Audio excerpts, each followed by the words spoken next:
a tratar el software del mundo de Tarski, que es para tratar con lógica de predicados, pero debido a que no estoy en mi casa y no tengo la máquina virtual que les voy a dar a ustedes para que manejen el software, eh, vamos a adelantar la unidad 7, complejidad computacional, y la semana entrante vamos a tratar el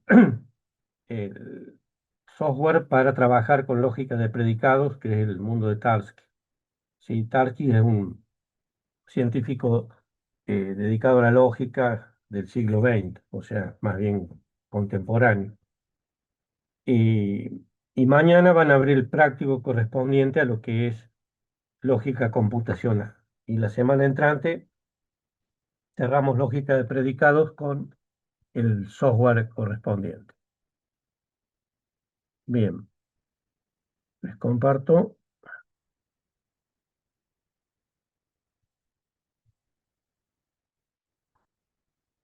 Bien. Ah, no puse a grabar. Bien, menos mal que me acordé acá.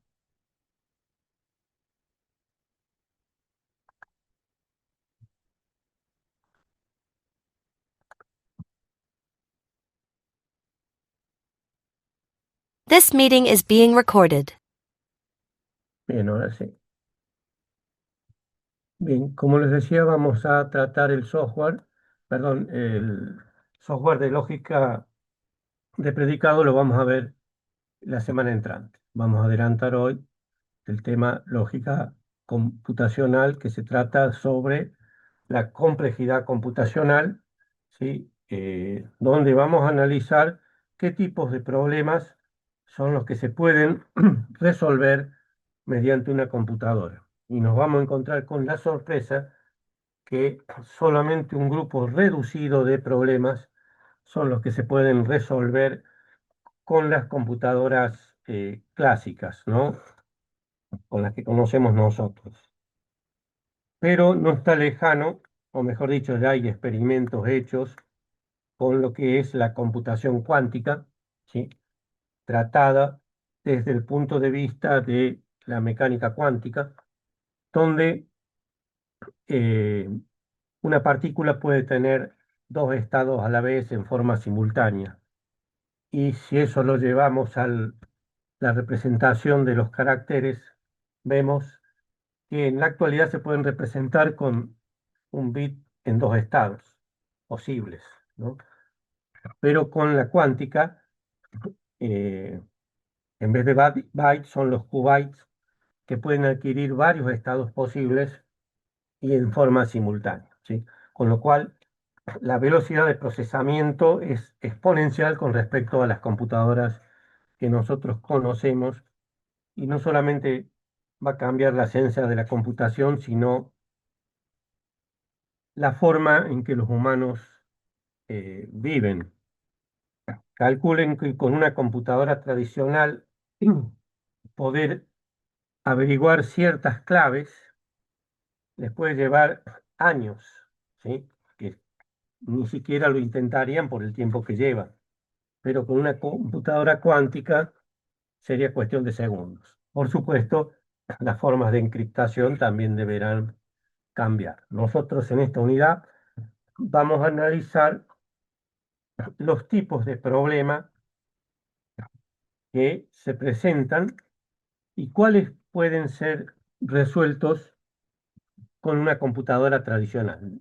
Reitero, llamamos computadora tradicional para diferenciarlo de lo que en unos años se vendrá, que es la computación cuántica. En realidad ya hay algunas computadoras cuánticas, pero tienen el mismo problema que tenían las clásicas en la década del 40, que eran computadoras que ocupaban una pared de 2 metros, casi una habitación completa, y con el tiempo se fueron reduciendo hasta ser las computadoras que conocemos hoy en la actualidad, ¿sí?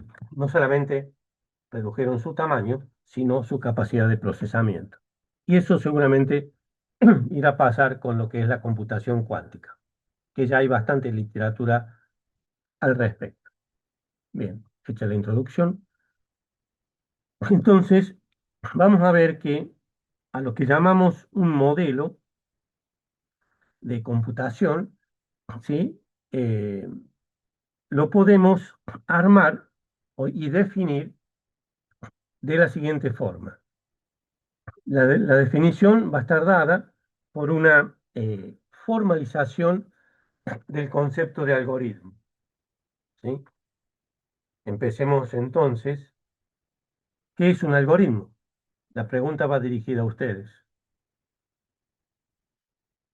Los de ingeniería les recuerdo que ya están en tercer año y los de la licenciatura a esta altura del año en programación se tienen que haber enseñado que es un algoritmo, ¿sí? Profe, ¿es una secuencia finita de pasos? Sí. Sí, que es para poder llevar a cabo una acción, un objetivo, ¿sí? Una secuencia ordenada de pasos, que después se llevará a algún lenguaje de programación, ¿sí? En este caso, eh, el modelo de computación eh, al algoritmo se lo va a formalizar, es decir, a expresar mediante algún lenguaje de programación. En esa formalización se adquirirá el máximo grado de detalle para llevar a cabo esa secuencia de pasos, ¿sí? Como decía el compañero.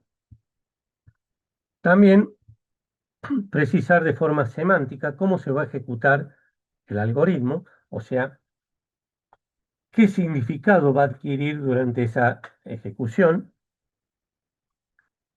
y definir también el modo de computación que se va a aplicar, ¿sí? Hay distintos modos, ya definimos eh, de computación clásica, no me quiero meter con lo cuántico porque recién está en pañales esto, hay computadoras ya, eso sí, ¿no? Pero bueno, vamos a dejarlo ahí. Entonces, eh, es posible diseñar máquinas, las vamos a llamar computadoras, que permitan simular la ejecución de los procedimientos del modelo eh, que el del modelo de computación, ¿sí? Del que estamos hablando. Y las máquinas pueden ser dispositivos abstractos, ¿sí? Como la máquina de Turing, que eso también tienen que haber estudiado en las materias del primer año, o bien reales, ¿sí? Computadoras reales. Entonces, estas máquinas, eh, estas computadoras, las vamos a tratar de forma abstracta y de forma física, ¿sí? Bien, ¿alguna pregunta? Ninguno, profe. No, Entonces, profe. veamos. Sí, no pensé que iban a preguntar. Bueno, ¿qué tipos de problemas pueden ser resueltos con las computadoras actuales, con las máquinas eh, reales, ¿sí? De las que disponemos? Eh, recuerden que en todo proceso computacional hay una entrada, un proceso y una salida, ¿sí? Entonces, lo primero es cuantificar o enumerar la mínima cantidad de recursos que necesita el modelo. O sea, para que sea eficiente, debemos emplear la misma cantidad, la mínima cantidad de recursos para obtener el objetivo. De esa forma garantizamos eh, la eficacia, ¿no? Y una medida de computabilidad práctica para encararlo al problema, ¿sí? A lo que queremos trabajar, ¿sí? Eh, en este capítulo vamos a estudiar esa complejidad computacional de los problemas abstractos, ¿sí? Un problema abstracto es donde quitamos detalles, logramos abstraernos del problema y cuando agregamos detalles decimos que lo estamos especificando con mayor detalle, ¿sí?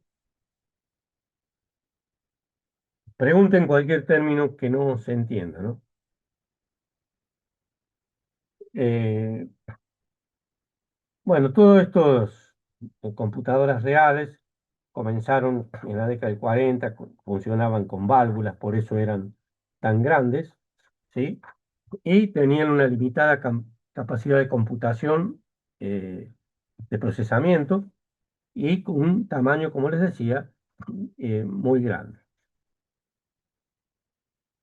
Eh, Todos estos modelos eran muy precarios y recién en la década de los 60 se elaboran los primeros cimientos de lo que sería, de lo que vamos a tratar ahora, de lo que es la complejidad computacional, o sea, la clasificación de lenguajes y funciones en función del tiempo y el espacio, ¿sí? Para la generación de un cálculo computacional. O sea, las computadoras las vamos a medir en función del tiempo que demoran y cuántos recursos computacionales se necesitan para resolver, ¿no? Acá vamos, para medir el tiempo, vamos a utilizar un polinomio, ¿sí? Y ahí viene la primera clasificación, los problemas polinomiales y los no polinomiales. Los polinomiales son los que vamos a poder resolver mediante una computadora.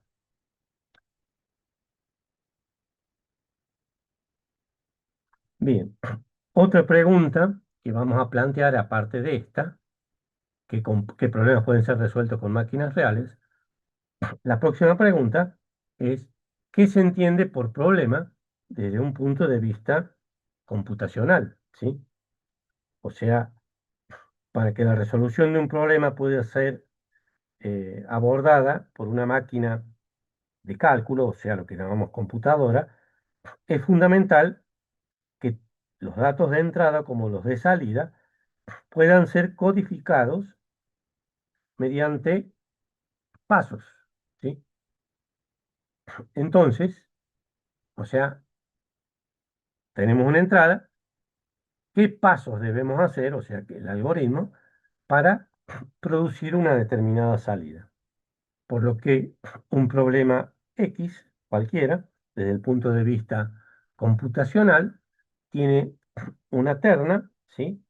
Donde el problema consta de datos de entrada, X, un conjunto de datos de que se van a procesar y la salida, ¿sí?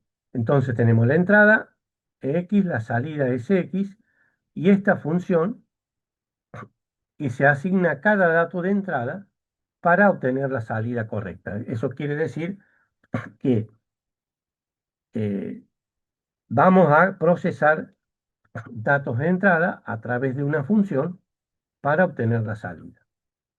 Entonces, entrada, proceso, salida. Hasta ahí no creo que haya ningún problema, ¿no?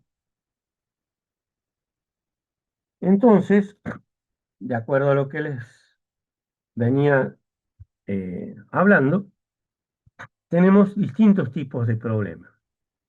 Problemas de decisión está caracterizado informalmente por la condición de que solo admite dos estados posibles, ¿sí? O sí o no. Un problema de decisión X se puede identificar, como les decía, en dos estados posibles, que lo vamos a simbolizar con X, que es el conjunto de datos de entrada, y tita X, que es un predicado sobre X. Hasta ahora ya sabemos lo que es un predicado, cómo se aplica sobre una constante o una variable.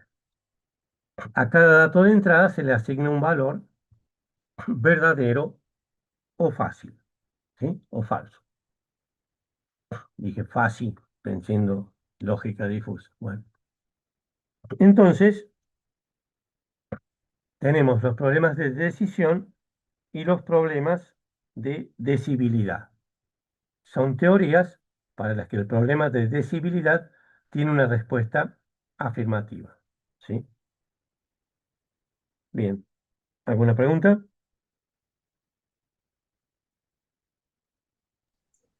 ¿Podría dar algún ejemplo, profe? sobre? El problema de la decibilidad.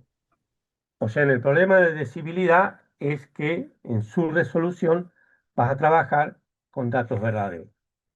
O sea, en una base de datos, todas las entradas hacia la base de datos son hechos verdaderos. O sea, hechos, por ejemplo, la calificación de un alumno es 7. Comprueba. 7 es mayor que 0 y menor o igual a 10. Sí, entonces es una nota verdadera y entra. Entonces, también es muy importante decir acá sobre el análisis de los recursos computacionales que un algoritmo y luego un programa van a necesitar para su ejecución. ¿Sí? Los recursos computacionales son finitos, o sea, tienen un límite. Y es ahí donde las computadoras clásicas eh, no pueden resolver cualquier tipo de problema.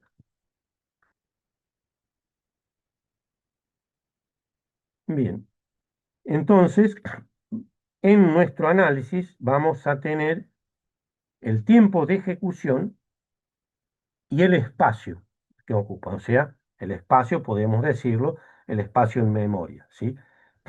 Que son instancias de recursos computacionales y existe una relación entre ambas medidas, o sea, el tiempo y el espacio, y esa relación entre las medidas está por el consumo de recursos que utilizan los algoritmos y luego los programas para poder obtener el resultado, ¿sí?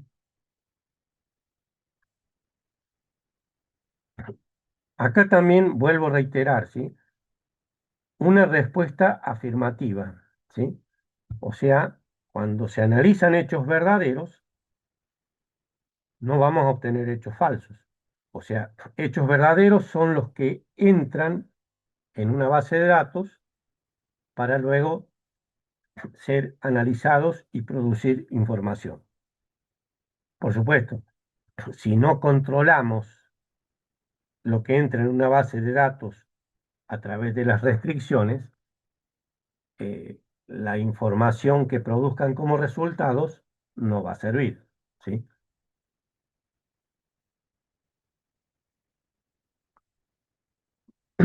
Bien, algoritmos óptimos, ¿sí? Algoritmos que tienen un consumo de recursos eficiente, o sea, consumir la mínima cantidad de recursos computacionales en este caso, para producir los resultados, ¿sí? El concepto de mejor solución está referido a una cierta medida de complejidad que cuantifica los recursos. Ustedes habrán visto cuando empezaron a codificar que si dos programas producen el resultado esperado, la pregunta que les hago, entonces, ¿cuál de los dos es el mejor programa? Por eso hablamos de óptimo, El que sea más eficiente, consuma menos recursos. que consuma menos La- recursos, pero desde el punto de vista del programa mismo, ¿sí? ¿Cuál sería el mejor? Los dos con los dos obtenés el resultado. Profe, puede ser el que tenga menos pasos a seguir, porque eso consumiría menos memoria, also. El que Como- consuma, o sea, el que tenga menor cantidad de instrucciones, ¿sí? Sí, ¿Cómo es su nombre, señor? Rosso, Lisandro. Rosso, con Sí, doble ese, sí, doble S. Lisandro. Sebastián, ¿estás por ahí? Acá Sebastián, estoy, acá eh, estoy. anda anotando los alumnos que responden, así le sumamos un punto en el parcial, ¿sí? ¿Rosso Lisandro es uno? Sí. Bien, bien, bien, bien. Eh, Hubo varios casos que llegaron al 4 o al 6 con ese punto, ¿no? Inclusive, como los parciales, por una cuestión de cantidad de alumnos y docentes, no somos dos docentes para tantos alumnos, con 3 preguntas llegan al 6 y la próxima sería un 8 con 2 o con 4. Con lo cual la cátedra puso 7 para promocionar. Entonces, lo que vamos a hacer es, para que promocionen, la nota mínima que pueden sacar para promocionar es 6, a condición de que el promedio de 7, o sea, con un 6 y un 8 ya tendrían el 7, ¿sí? O sea, los que sacaron 6 en el parcial y en el recuperatorio están en condiciones de promocionar, a condición que saquen un 8 en el segundo parcial, ¿sí? Bien, entonces realizar un algoritmo óptimo que resuelva un problema suele ser bastante complicado, pero eh, lo más sorprendente de esto es que esa tarea a veces es imposible que se concrete, porque, como vamos a estudiar, hay problemas que con una computadora clásica no tienen solución, ya sea porque los recursos no alcanzarían para procesar el problema, ¿sí? Con respecto a la medida de complejidad, existe siempre el problema de que no pueda ser tratado en computación clásica, ¿sí? Son problemas intratables, como que también los vamos a estudiar. Entonces, para esa clasificación ya de tratables o intratables, vamos a ver eh, otros conceptos. Ya empezamos ahora a analizar eh, qué tipos de complejidad y cómo los clasificamos en su análisis, ¿sí? Entonces, eh, habíamos dicho que de acuerdo al consumo de recursos, los algoritmos los tratábamos con óptimos siempre y cuando resuelvan el problema, ¿sí? Entonces, eh, siempre que exista un problema que carece de un algoritmo óptimo que lo resuelva, por lo tanto, no se le podría asignar ninguna complejidad. Entonces, una alternativa sería considerar el estudio de la complejidad de los problemas de una forma más global, ¿sí? Es decir, que de forma que agrupemos todos los problemas que utilicen una cantidad de recursos parecida. Entonces, de acuerdo a eso, empezamos una primera clasificación, ¿sí? Eh, entonces, esa primera clasificación sería de acuerdo a la complejidad.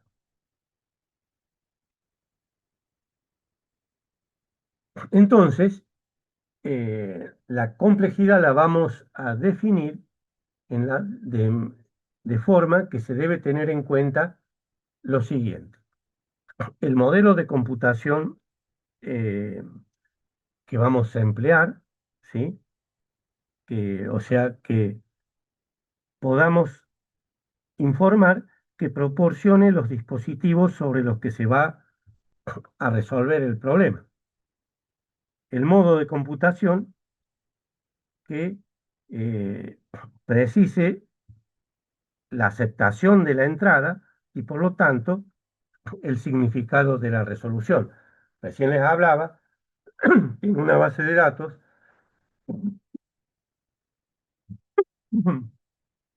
La información que entra a la base de datos debe ser controlada por medio de restricciones.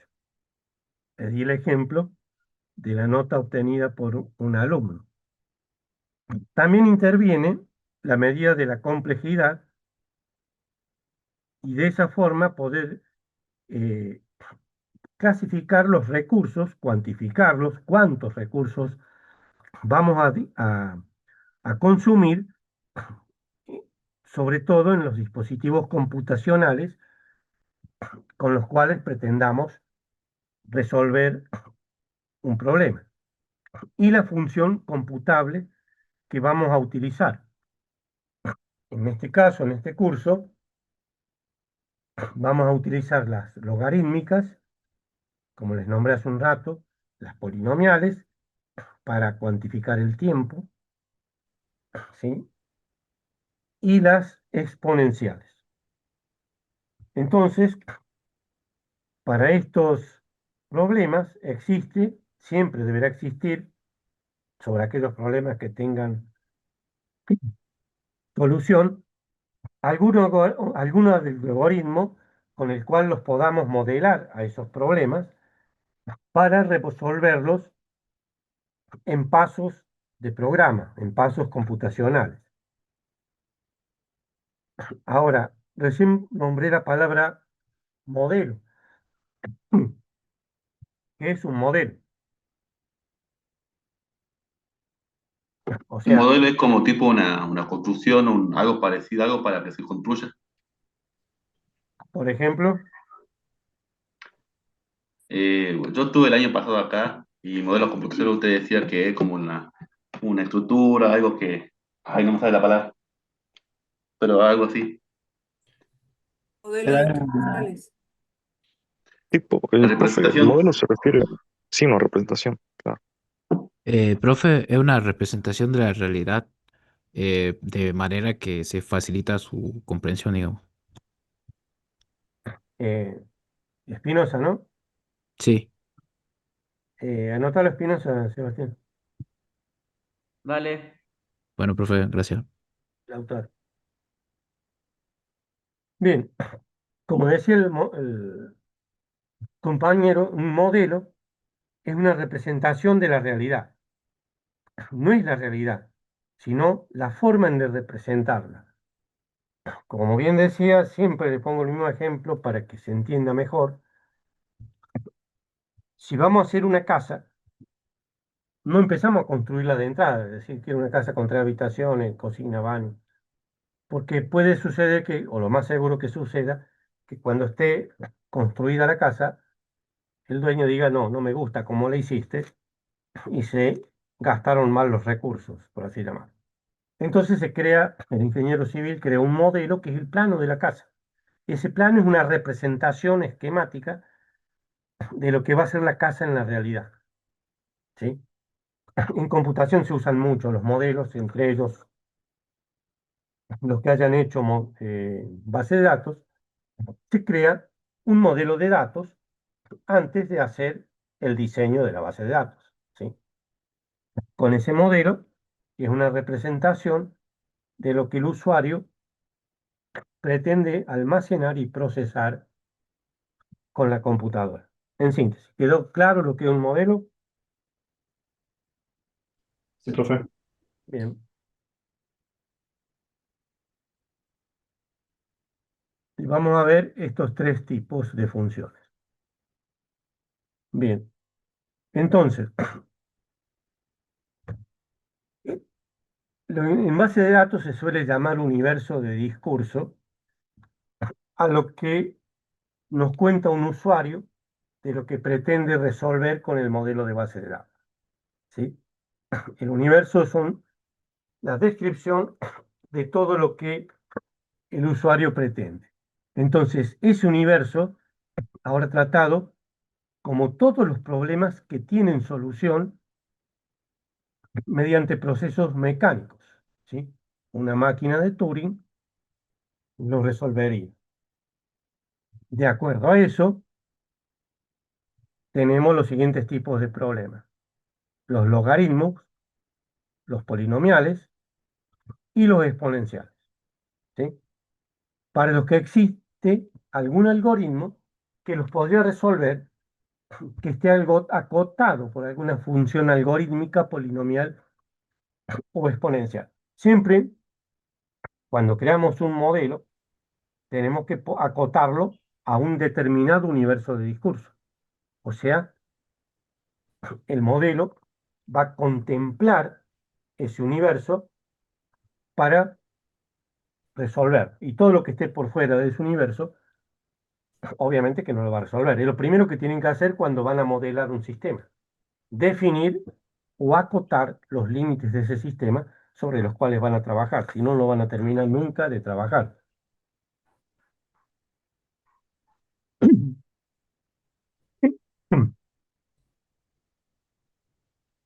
Bueno, ahora vamos a ver el concepto Profe, disculpe. de... Sí, no sé quién ¿Qué quiere... son los sí, sí, ¿qué son los problemas resolubles? Los resolubles es lo que por medio de un algoritmo lo va a resolver. ¿Sí? Vas a obtener un resultado. Hay otros problemas que no son tratables, justo ahora empezamos el tema, con los cuales no vas a poder darle una solución computacional. ¿Sí? Ya vamos a ver algunos ejemplitos de esos problemas. ¿Mm? También, disculpe que lo interrumpa, máquina de Turing, eso también. ¿A qué se refiere con eso? Turing plantea que siempre que una computadora podría resolver cualquier problema que tenga una entrada, un proceso y una salida. Usted de la licenciatura, ¿no? Ingeniería. ¿Y no lo vio todavía? No, ¿No? depende de qué materia. No, No, no, bueno, pero no, en alguna materia tiene que haber tratado lo que es una máquina de Turing, o por lo menos el concepto, como el que estamos hablando ahora. No sé si quería ampliarle vos, Sebastián, sobre la máquina de Turing. Y la máquina de Turing básicamente lo que ha definido lo que son las computadoras, por ejemplo, es la determinación de Turing de un índice que se va a un conjunto de datos fuera. La máquina de Turing en sí misma es la famosa cinta, esa infinita en teoría, en la que uno buscaba un dato y el puntero se iba hacia el lugar donde estaba, digamos. Por eso es que ya lo llaman, es la base, digamos, de la computación, porque las máquinas de ahora en día usan esa arquitectura, digamos. O sea, en la trata del problema tiene que haber una entrada, un proceso que es el que le contaba recién Sebastián, para obtener un resultado. ¿Sí? Claro. Bien. ¿Dónde habíamos dejado? Acá, en tratabilidad de los problemas. Entonces, lo que estamos estudiando para definir la tratabilidad de los problemas es poder medir qué grado de dificultad tienen los problemas. En base al grado de dificultad, vamos a definir la tratabilidad. El objetivo de esta teoría es poder clasificar los problemas en función de su resolubilidad algorítmica, práctica, ¿sí? O sea, la eficiencia desde el punto de vista del consumo de los recursos. Por lo que podemos decir que un algoritmo va a ser eficiente si la cantidad de recursos necesarios para la ejecución, ¿sí? eh, podrá obtener los resultados. Y en este caso va a estar acotada por un polinomio del tamaño del dato de entrada. Con el polinomio vamos a medir el tiempo de resolución, ¿sí? Me imagino que un polinomio sí, ¿no? Eso en álgebra tienen que haber visto. De todas formas, no vamos a hacer ese cálculo, quédense tranquilos. Bien, entonces existe una frontera entre lo que es poder resolver algorítmicamente un problema, ¿sí? A eso lo vamos a definir como la tratabilidad.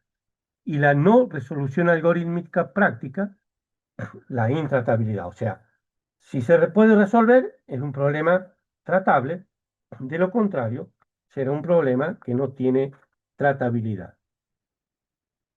Bien, volvemos a las funciones polinómicas que las vamos a considerar en la resolución de los problemas, porque son una estructura matemática estable para ciertas operaciones como lo son la suma, el producto y la composición de sus funciones, o sea, cómo está armado ese polinomio.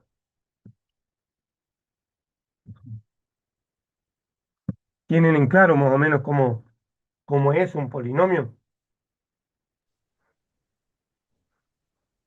Sí, profe. Sí, profe. Bien.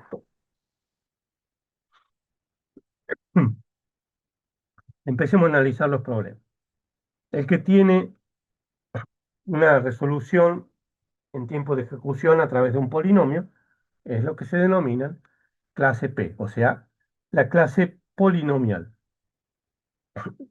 Los problemas se pueden clasificar entonces, de acuerdo a lo que vimos anteriormente, en tratables e intratables, según se los pueda resolver de forma eficiente o no. La clase de complejidad de los problemas computacionalmente tratables es de la clase polinomial, o sea, de la clase P. Vuelvo a reiterar, con el polinomio representa el tiempo de resolución. Los problemas intratables. Los problemas que son intratables en computación son aquellos que no los vamos a poder resolver de forma algorítmica en un tiempo polinomial. ¿Ven? Acá empezamos ya a nombrar el tiempo. Hay problemas que podríamos clasificar de casi eternos, de acuerdo al tiempo que nos llevaría su resolución. Es decir, que no pueden ser resueltos por máquinas reales para instancias de un tamaño razonablemente grande. Ese es el otro problema, el consumo de los recursos que nos lleva a resolver un problema. Entonces tenemos el espacio y el tiempo.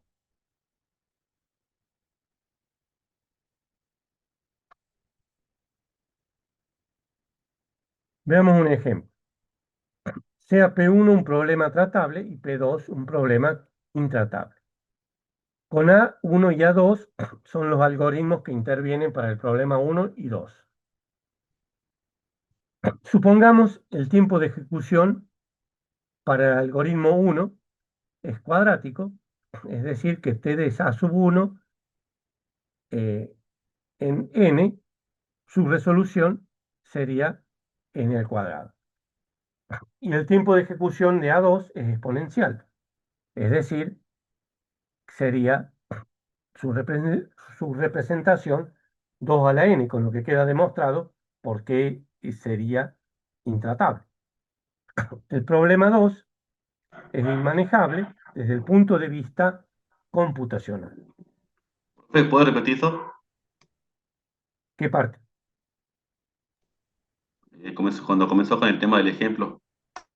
O sea, vos para resolver un problema lo haces a través de un algoritmo. En el ejemplo pusimos un problema 1 y un problema 2 que van a ser o tratar de ser resueltos por un algoritmo 1 y un algoritmo 2. ¿Sí? En la ejecución de los algoritmos hay un tiempo para resolverlo. ¿Sí? En el algoritmo 1 ese tiempo es cuadrático, por lo cual sería n al cuadrado, ¿sí? Con lo cual tiene sus límites. Pero el algoritmo de ejecución A2, al ser exponencial, quedaría 2 a la n, con lo cual ahí te queda, si ustedes hacen la representación gráfica de una función cuadrática y otra exponencial, se van a dar cuenta que una está acotada y la otra no. Entonces, el problema P2, al ser tratado con un algoritmo exponencial, lo clasifica dentro de los intratables, porque no te alcanzaría ni el tiempo ni los recursos para resolverlo. Por eso es inmanejable desde el punto de vista computacional. Recuerden, una computadora tiene recursos computacionales limitados, no son infinitos, y también, de acuerdo a la utilización de los recursos, la resolución del problema será eficiente o no podrá ser tratado si los recursos no alcanzan. O si alcanzan, el tiempo es casi o tiene tendencia hacia el infinito. No sé si la aclara, señor.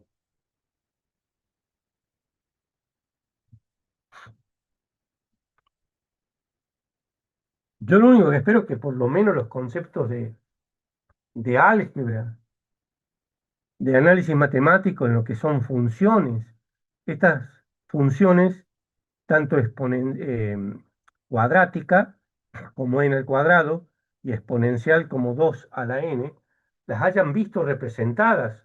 Por lo menos algún ejercicio en papel tienen que haber hecho, Sí, profe. ¿sí? Entonces, y es más, le digo, esta materia es la puerta de entrada hacia materias bien específicas de lo que es la informática, como el próximo paso serán lenguajes formales y después irán hacia inteligencia artificial, modelo y simulación, ¿sí? Matemática superior, pero lógica es la puerta de entrada.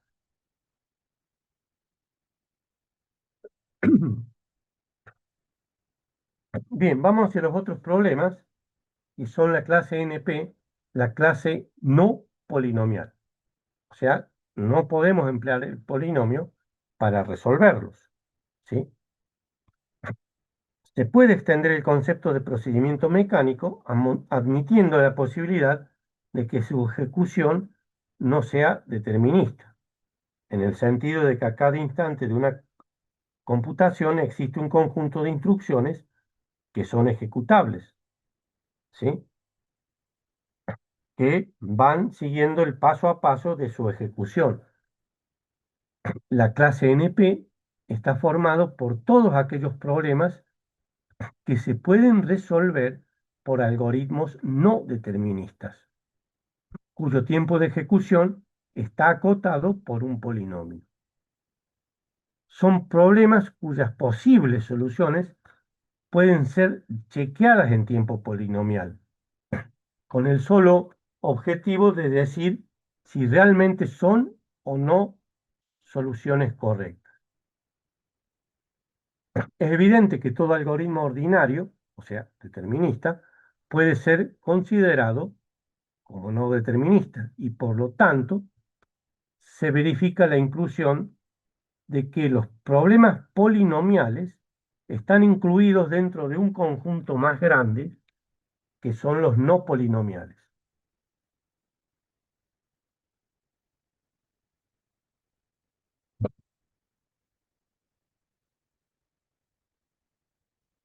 Bien, entonces queda claro que el tiempo va a estar en función o puede ser medido a través de ese polinomio.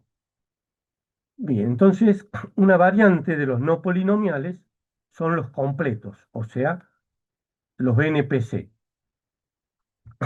Un problema no polinomial, podemos obtener una representación del mismo o obtener la parte del mismo que podría ser resuelto, pero no en su totalidad. Entonces, dentro de esa clase no polinomial, existe una subclase de las que les vengo nombrando, de problemas que cualquier otro problema de la clase NP puede ser resuelto en esta subclase. Entonces, hay ciertos problemas de la clase NP que no pueden ser resueltos en un tiempo polinomial, que sí los vamos a poder representar, ¿sí? Pero con un costo de tiempo adicional al polinomial, ¿sí? Pero que tienen solución. No son todos, sino que hay que saber identificarlos. para saber si los podemos modelar. Entonces, el interés de esta clase no polinomial, que puede ser resuelto o modelado, está en el hecho de que estos problemas son candidatos para enfrentar la cuestión de que el problema polinomial sea igual al no polinomial y que no esté incluido en estos. O sea, si logramos obtener ese subconjunto donde los problemas polinomiales sean iguales a los no polinomiales, habremos eh, resuelto el tema de las encriptaciones. O sea que podríamos, lo que se llama en criptografía, romper cualquier algoritmo de criptografía donde se ponen claves, por ejemplo, las claves bancarias. ¿Sí? Por eso hay una recompensa, no sé cuántos millones de dólares, para el que logre esta representación, se le paga esa cantidad de dinero para que no lo divulgue. Pero, reitero, con la computación cuántica, esto ya va a quedar en el olvido y habrá que crear nuevos modelos para la criptografía. Entonces, se puede dar que el polinomial sea igual al no polinomial en ciertas clases de problemas no polinomiales que los vamos a llamar NP completos, o sea, que son un subconjunto de los no polinomiales, los NPC, donde se podría llegar a plantear esta igualdad. Entonces, es fácil eh, comprobar o probar que si existe un problema en NPC, ese subconjunto de los no polinomiales, es que sea tratable y también podamos satisfacer la igualdad P igual a NP. Entonces la respuesta de la cuestión es afirmativa, es decir, que todo problema de la clase NP también pertenece a la clase P, siempre y cuando hablemos del subconjunto NPC. Si existiera algún problema NPC que no es tratable, entonces la respuesta sería negativa, es decir, que ningún problema NPC podría pertenecer a la clase P. Resumiendo, las clases de complejidad P y NPC o bien son iguales o bien son disjuntas. Depende del problema que queramos tratar. Pero por lo menos tenemos un acercamiento a esa igualdad P igual a NP a través de los problemas NP completos o NPC.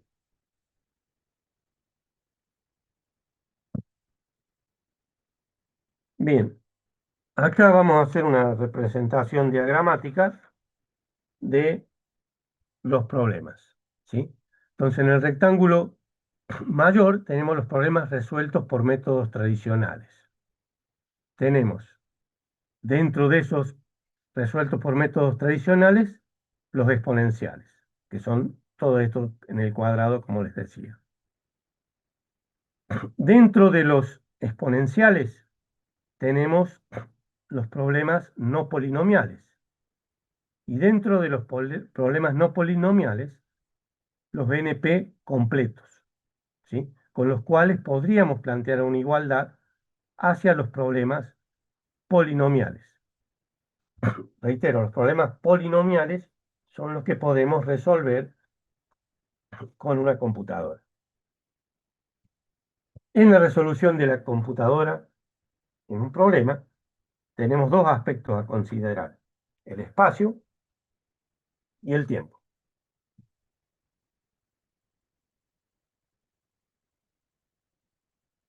Veamos otra clase de problemas, los NP duros, o sea, los no polinomiales duros. Entonces, cualquier problema de decisión, pertenezca o no a los problemas NP, y que pueda ser transformado a un problema NPC, tendrá la propiedad de que no podrá ser resuelto en tiempo polinomial, a menos que se cumpla esta igualdad que es imposible, ¿sí? O por lo menos no está demostrado hasta el presente. que los problemas polinomiales sean iguales a los no polinomiales. Este tipo de problemas es tan difícil de resolver como un NPC, y por eso se los denomina NP duros o NP difícil. En este curso, o sea, calculen esta unidad, complejidad computacional, es simplemente eso, una unidad donde los tipos de problemas son descriptos. No vamos a plantear ejercicios muy sencillos en la práctica para que ustedes puedan realizar un planteamiento de los mismos, pero nada más que ejercicios sencillos, ¿no? Vamos ahora a lo que es el problema de la satisfactibilidad o los problemas SAT, ¿sí? En este tipo de problemas que pertenecen a la clase NP duros y son los primeros problemas computacionales en ser asignados a esta categoría. Estos problemas están relacionados con la búsqueda de modelos. Siempre que tenemos un problema tratamos de modelarlo, ¿sí? Ya sea para resolverlo o ver qué parte del problema puede ser tratada. La demostración de teoremas y el razonamiento deductivo, o bien por medio de la interpretación de imagen. O sea, nosotros lo único que hemos visto en este curso sería el razonamiento deductivo. Pero lo que es interpretación de imágenes en la actualidad se utiliza mucho, sobre todo en medicina, ¿no? Inteligencia artificial. El problema de la satisfactibilidad se puede relacionar con problemas de otros dominios que pueden ser formulados como problemas lógicos.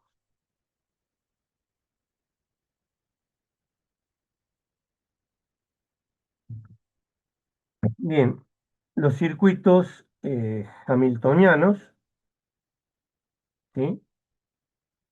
El problema de los circuitos hamiltonianos se establece en términos de un problema de decisión, ¿sí? Bueno, acá hay otro tema de álgebra, ¿no? Dado un grafo, existe un circuito C que pasa por todos los nodos una sola vez. O sea, ustedes tienen que unir todos los nodos pasando una sola vez por cada nodo, ¿sí?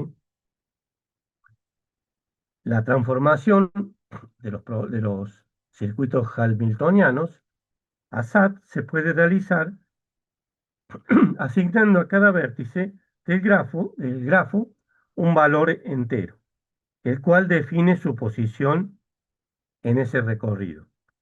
A la función se le realiza tal asignación, se le denomina asignación de vértices. ¿Queda claro por lo menos el concepto de grafo? Porque si no, lo que estemos hablando de acá en más. Grafo no vimos, profe, en ¿En álgebra. álgebra? No, no vimos. Hasta ahora debe ser. Yo cursé la materia completa y no vimos grafo. Grafo se ve recién en matemática discreta, que es de segundo. Sí, Bueno, el problema, claro, el problema está en la licenciatura que bajaron lógica primera año. O sea, la culpa no es de ustedes, ¿no? Bien. Veamos entonces. Una asignación de vértices, acá tenemos una resolución, codifica el circuito hamiltoniano si, solo si, ningún vértice es visitado más de una vez. O sea, tiene que pasar una sola vez por cada vértice del grafo. Los nodos consecutivos en el recorrido siempre están conectados por un arco. Y existe un arco que conecta el primer nodo con el último. Esa sería la definición esquemática de un circuito hamiltoniano.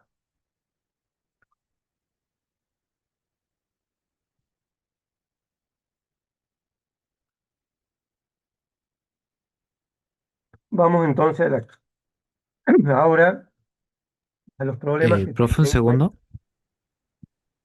¿No le escuché, señor? ¿Ahora me escucha? ¿Sí? ¿En el circuito de Hamilton se podían pasar por la misma arista varias veces? No, te está diciendo que tienen que pasar una sola vez. Ningún vértice es visitado más de una vez. O sea que al trazar las líneas, vos Ah, tenés que pasar una sola vez por el vértice. Y con el ah, otro requisito es, suponiendo que este sea el primer nodo, deberá estar conectado con el último nodo. ujú. Ah, bueno, bueno, No nada, podés pasar más de una vez. sí, sí. Pero las aristas sí se podían repetir, creo. Ahí es donde quiero llegar. Es que no Sí se puedo puede repetir repetir la una arista. arista. No se puede O sea, repetir una este es arista el más de una nodo. vez porque si ¿A no qué le pasaría llama? otra vez Si por este el es el mismo nodo, nodo. este es el nodo. Ah, Sí, es Tiene que cierto. pasar una sola vez. Salvo que le estés llamando al nodo, sea sinónimo de arista. ¿Sí? No, él se refiere, mi compañero se refiere al camino que hay entre dos nodos. Pero, ¿qué pasa si querés recorrer otra vez una arista? Tendrías que pasar otra vez por ese mismo nodo y ya no respetaría lo que es Ya no Hamilton. respetaría, claro. ya, ya, ya. Perdón O la sea, aquí confusión. vos podés formar un camino y te pueden sobrar aristas, pero vértices no te tiene que sobrar ninguno. Mm, ya. ¿Está más claro, señor? Sí, sí, sí, sí. Su nombre, señor, usted está recuerden poner el apellido y nombre porque después no le podemos. Samuel eh, Arias.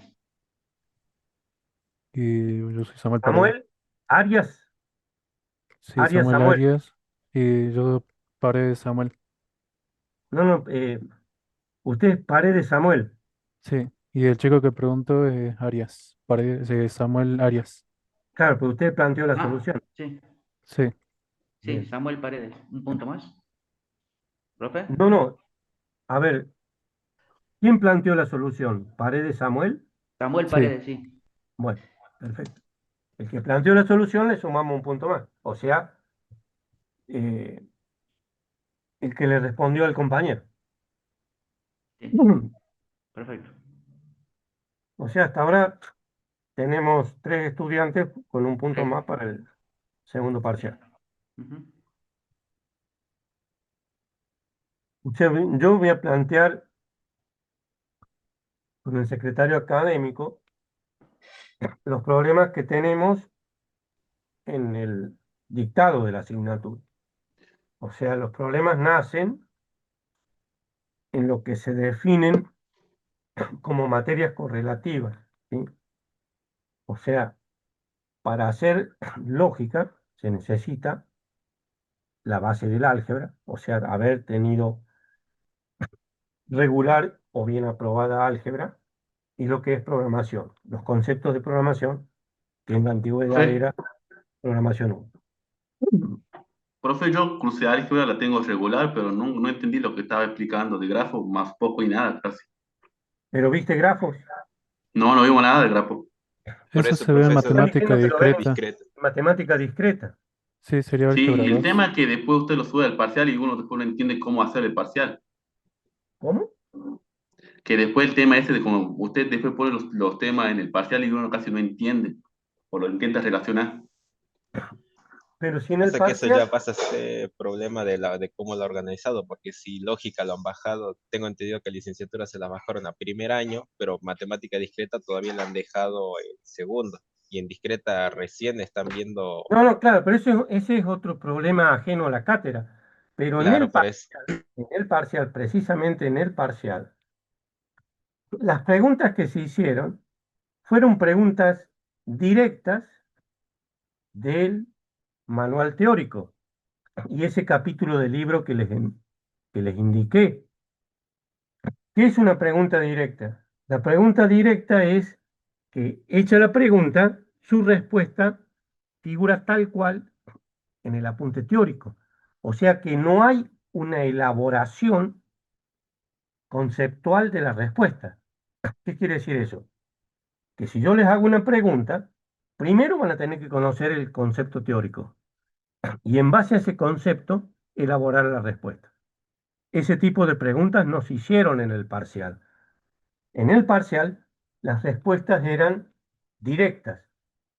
El enunciado y la respuesta, la opción se sacaba directamente del apunte teórico, o me equivoco, o no La sé lo verdad que... que yo me siento todos los días a usted escucharlo, como usted dijo, nuestro tiempo es precioso, lo usamos para escucharlo a usted. Y yo la verdad que le escucho casi las 2 horas, o no sé, la hora y media que está usted presente. Y hay un tema que no lo encontré en el apunte que usted dio, porque yo también me puse a leer, me puse a ver la diapositiva, sus clases, volví a escucharla, y tuve el error de no ir al punto teórico donde estaba una respuesta de ahí. Y eso me pareció raro, pero bueno. A ver, del apunte teórico, ¿sí? Las diapositivas están hechas en función del apunte teórico, ¿sí? Y el parcial, o sea, lo que yo hablo está en función de las diapositivas que se traslucen al apunte teórico. Ahí le puedo corregir porque hay un tema que usted vio ahí, yo me acuerdo porque el tema, yo digo, no lo vi, no lo escuché, no lo vi, no le escribí nada, y decía una parte de métodos de regla de inferencia. Y usted, ¿Cómo? yo me acuerdo que lo vi el video 2 o 3 veces y nunca lo nombró.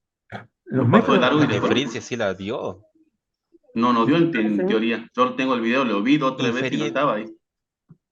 No, creo que estamos hablando cosas muy distintas. sí, porque hay un PDF y todo es una de las clases, todo el tema de la clase de la regla de inferencia. Sí, pero no dio un tema que usted dijo. Yo anoto las cosas que él dice y muchas veces lo veo para el parcial, pero nunca dijo método de inferencia. Y después lo puso en el parcial y bueno, la opción. Los mecanismos de inferencia. Están, están ahí No, los. está en la punta, está. Sí, están en los apuntes, están todo, está todo ahí, Sí, la en la de, información, es más, solamente hay que leer y claro, leer. fíjate, la diapositiva tiene que ser la, ¿De qué están creo, hablando? Ya me... Bueno, ahí nada más, creo que después de ese tema hay que hablarlo. Hay que seguir con sí, la clase. mejor, mejor. Eh, señor, o sea, estoy un 100% en desacuerdo con usted, señor, ¿sí? ¿Sabe por qué? Porque el apunte teórico es lo que se trata en la clase, a través de las diapositivas que son extraídas del apunte teórico. Que yo haga un comentario sobre un concepto para que quede más claro, ¿sí? Y que quizá no esté en el apunte teórico, porque es un concepto para aclarar algo del apunte teórico, ¿sí? Pero cuando hago la pregunta del parcial, ¿sí?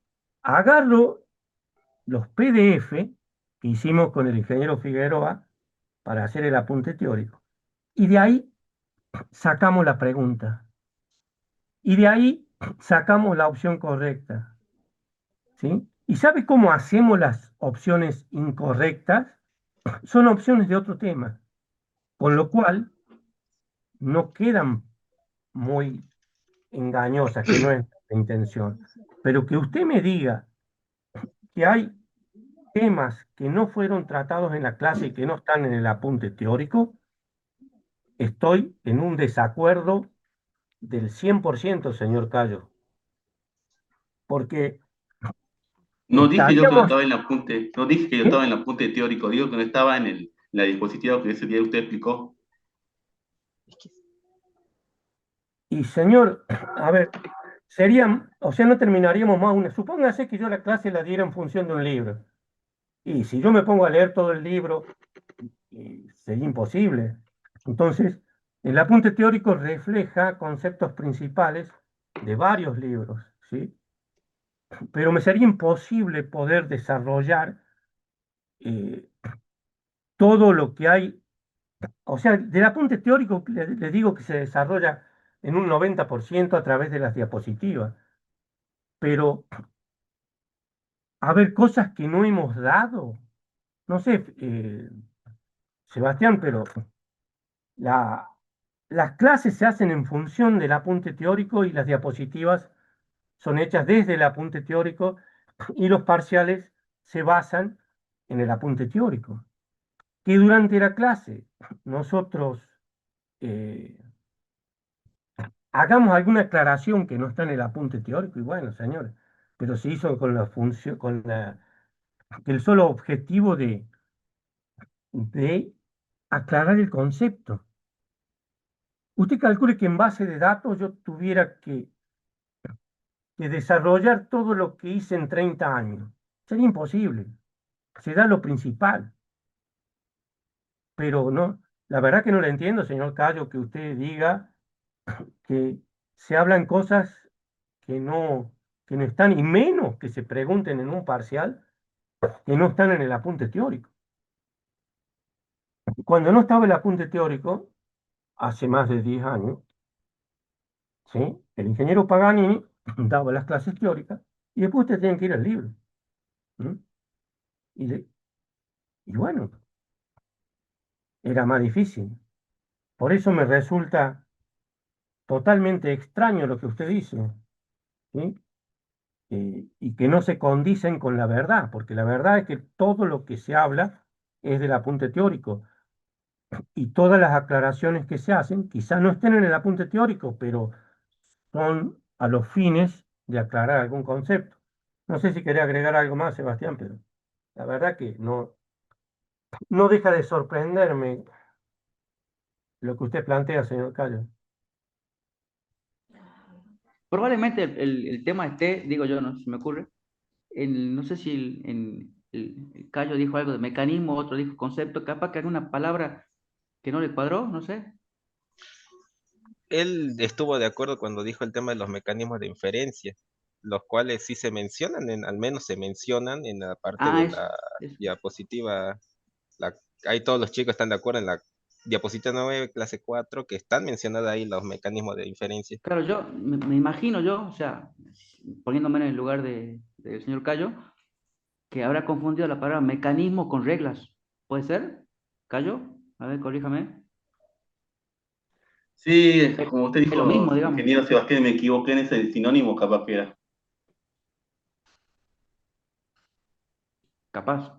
Bueno, en ese sentido, mecanismo y regla, digamos lo mismo, porque es mecanismo. No es que es lo mismo desde el punto de vista de la definición, pero está refiriéndose a lo mismo, digamos, porque es el mecanismo que hace que funcionen las reglas. Era mío que decir regla de inferencia. ¿Era eso?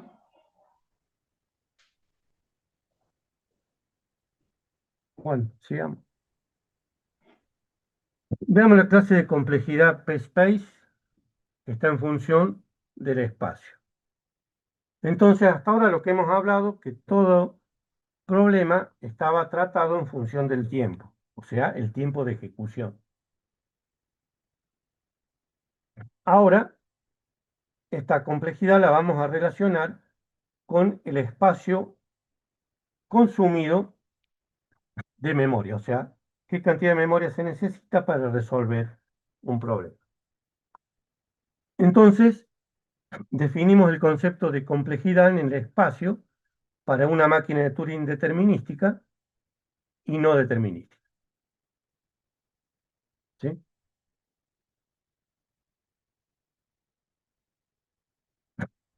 Entonces, en función del espacio consumido, se introducen las siguientes clases de complejidad.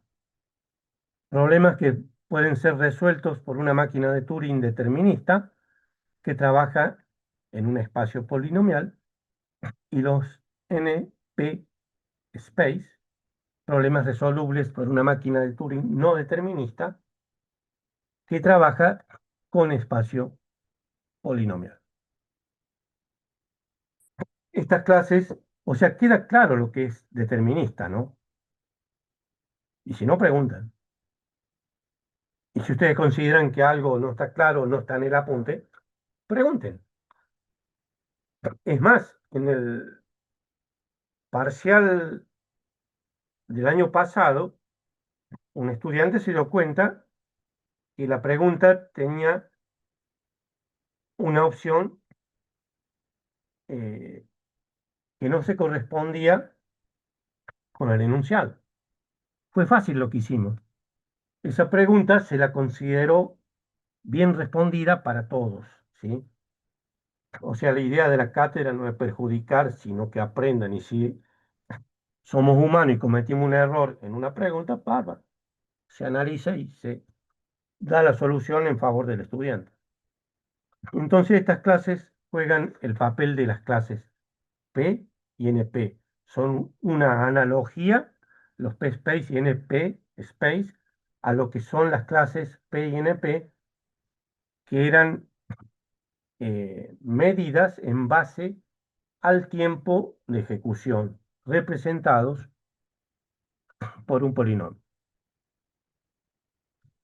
Profe, disculpe, entonces dentro de ese contexto, ¿qué se refiere con determinista entonces?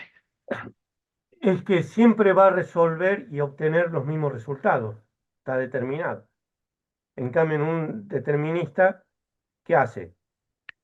Puede pasar por varias ramas dentro del programa, ¿sí? Depende de la estructura que estés usando en programación.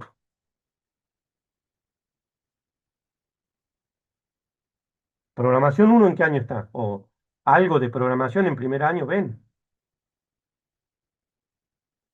Sí, sí.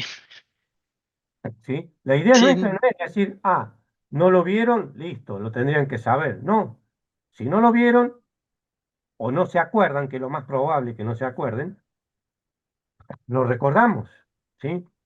Vuelvo a reiterar, la idea es que eh, se aprenda. Si fueran menos alumnos, haríamos evaluación formativa. Pero son muchos, no se puede. Está muy relacionado con lo que estamos hablando.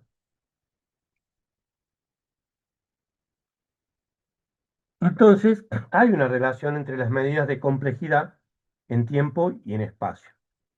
Concretamente se verifica que NP está incluido en P-Space y que P-Space está incluido en los exponenciales. Se desconoce si las implicancias recíprocas son verdaderas, o sea, no está demostrado. Entonces, considerando lo anterior, se deduce que P será igual a P-Space, o bien que es computacionalmente difícil resolver que P sea igual a NP, que no está o sea, sería imposible que algo que está incluido acá pueda plantearse como una igualdad. ¿Habrá algún algoritmo, algún modelo que lo pueda realizar? Hasta ahora nadie lo hizo. Entonces, tengamos en cuenta lo siguiente.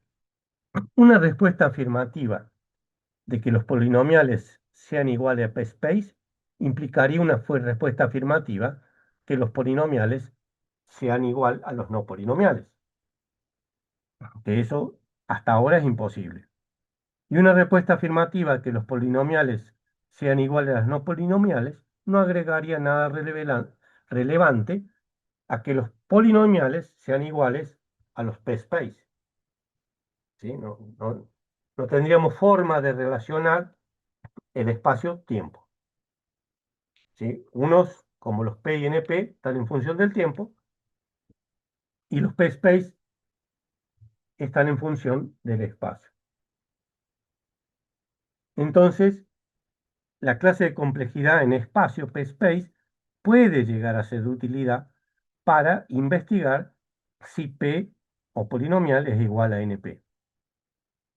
Para ello se introduce la clase de problemas P-Space completos que ayudan a certificar, o sea que podemos decir que P no es igual a los P-Space o si NP es distinto de P-Space. Nada más que eso. Son eh, hipótesis que no están demostradas. Las clases de complejidad L, no L, NL, perdón, P, NP, space y exponencial son cerradas bajo reducibilidad en tiempo polinomial. Recuerden que mediante un polinomio podemos representar el tiempo de ejecución del algoritmo. Es decir, que si un problema pertenece a una de las clases anteriores, entonces también pertenece a todo problema que es reducible en tiempo polinomial. La siguiente figura representa las clases de complejidad, tiempo y espacio. Entonces tenemos problemas resueltos por métodos tradicionales, tenemos los exponenciales, dentro de estos los p-space, polinomiales en espacio, luego tenemos los NP y el subconjunto de NP que se puede contemplar para resolución. Dentro están los polinomiales que tienen resolución en tiempo de ejecución, los NC y los logarítmicos.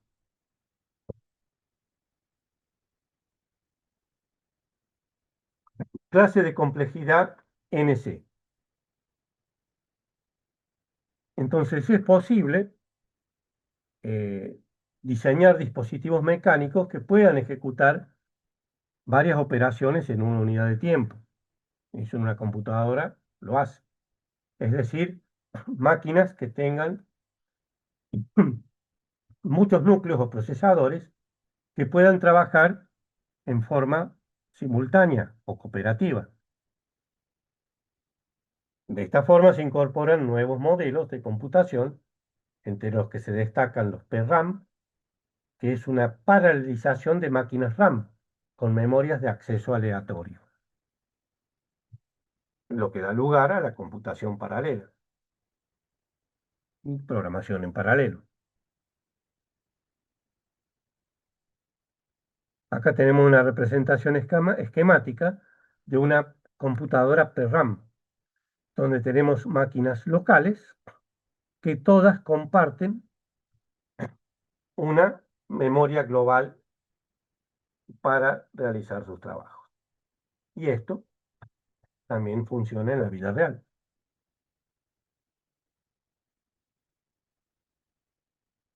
Algunas consideraciones interesantes en el planteo que venimos haciendo de la clase NC son las siguientes. Esta clase es independiente del modelo de computación paralelo considerado. Existen problemas que pertenecen a la clase NC, por ejemplo, el problema de ordenación de una lista de números enteros. El número total de operaciones elementales que se realizan para resolver un problema NC en computación paralela es polinomial. Y se verifica que la inclusión de NC en P, pero se desconoce si lo podemos plantear en forma recíproca, ¿sí?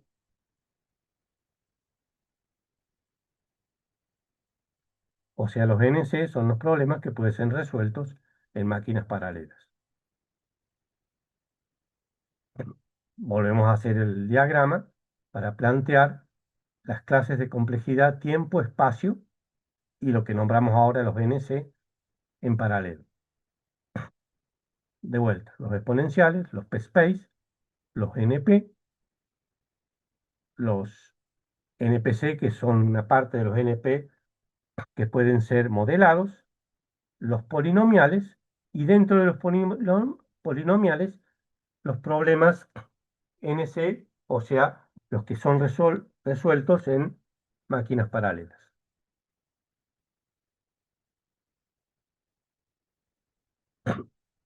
El problema NC versus P viene a ser la versión paralela del problema P versus NP en la computación secuencial. Al igual que ocurre con la cuestión P igual a NP, se debe verificar que NC sea distinto de P, y una vía de plantearlo al problema, NC igual a P, es a través de los problemas NPC.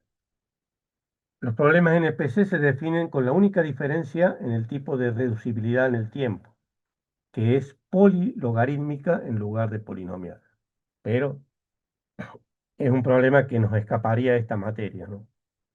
Yo no sé si en lenguajes formales lo llegan a plantear.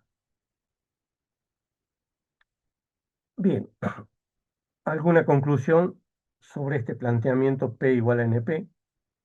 La teoría de la complejidad computacional juega un papel, como les dije, muy importante en lo que es la criptografía, en lo que son las claves.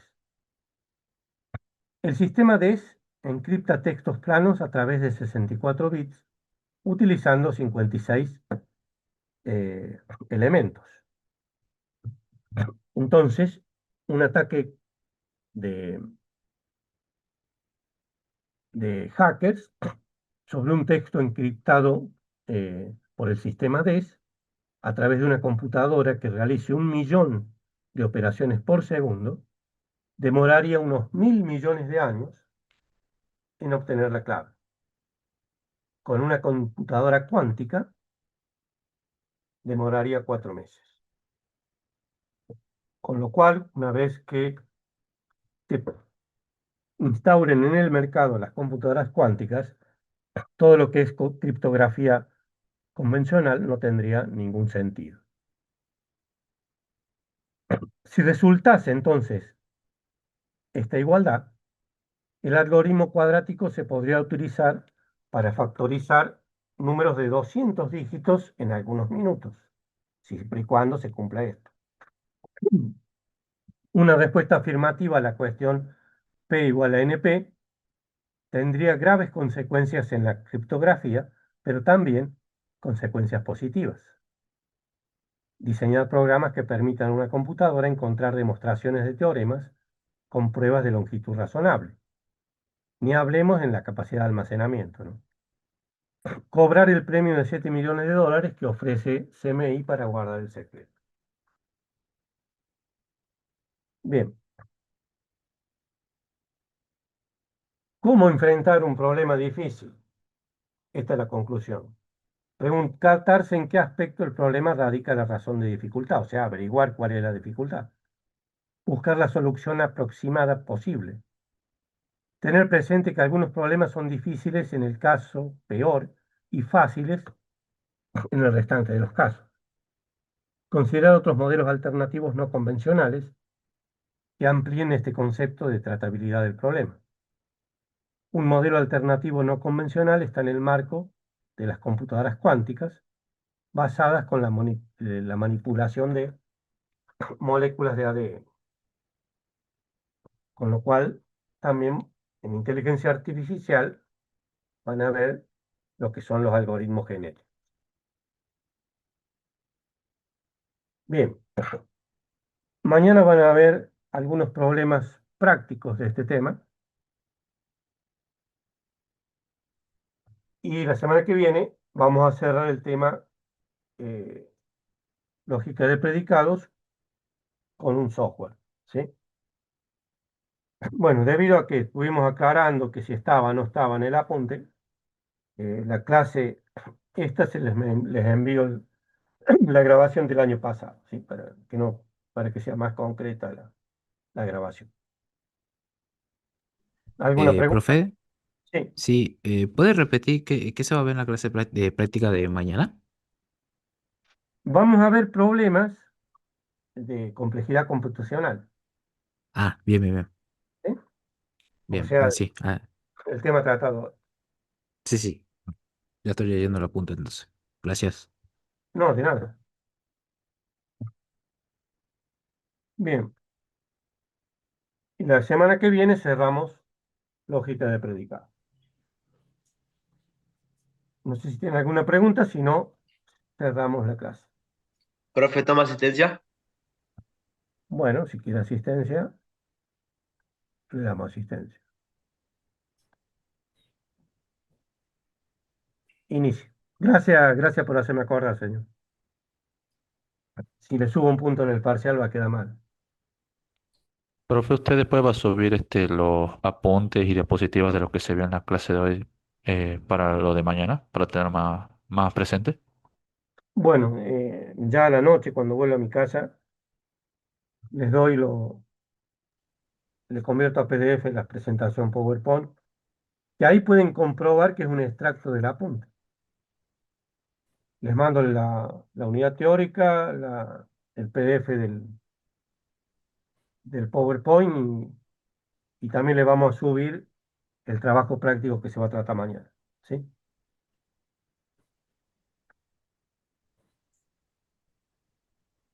Gracias, Bueno, profe. no, de nada. Profe, disculpe una consulta con respecto a ¿No? al promedio, a promediar las notas del primer parcial con el segundo. ¿Es así o directamente hay que promocionar los dos parciales? No, lo que vamos a hacer, o sea, según la reglamentación de cátedra, la nota mínima para cada parcial para promocionar es 7. ¿Sí? O sea, si usted tiene un 7 y un 9, su nota final es un 8. Pero ¿qué pasaba? Que si usted tenía un 6 y un 10, el promedio es 8, pero sacó una nota inferior a 7. Entonces no promociona. Lo que le estamos otorgando ahora es que con un 6, a condición que el promedio le dé 7 o más, le vamos a dejar promocionar. O sea, un 6 y un 8 tiene 7, promociona.